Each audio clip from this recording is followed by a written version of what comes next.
ஒரு ஊரில் வாழ்ந்து வந்த மிகப்பெரிய பணக்காரர் ஒருவர் பூசணிக்காய் மேலுள்ள ஆசையில் பக்கத்து வீட்டில் விளைந்த பூசணிக்காயை திருடி விடுகிறார். இது ஊரார் அனைவரும் அறிய அவர் பெயர் பூசணிக்காய் திருடன் என்று மாறிப்போனது. அவர் வீட்டு பெயரே பூசணி திருடர் வீடு என்று மாறிப்போனது. பல தலைமுறைகள் கழிந்தும் பெயர் மாறவில்லை. இப்பொழுது அந்த வீட்டில் அவர் பேரன் வாழ்ந்து வருகிறார். அவர் காதுபடவும் பலர் பூசணிக்காய் திருடர் வீட்டை தாண்டி சென்றால் அந்த கோவில் வரும் என்பது போல் விலாசம் பணக்காரர் தாத்தா கொடுத்தனர். இதை தெரியாமல் செய்த தவறுக்காக நாம் ஏன் திருடர் பட்டத்தோடு வாழ வேண்டும் என்று எண்ணி ஒரு ஞானியை நாடி சென்றார்.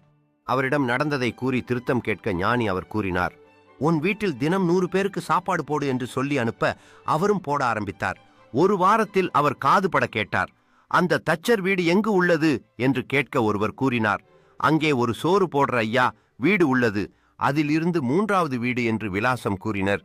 மிகவும் மகிழ்ச்சியுடன் திரும்பினார். விளக்கம்: பூசணிக்காய் திருடியதை சோறு போட்டு நல்ல பெயர் வாங்கி மறைத்தார்.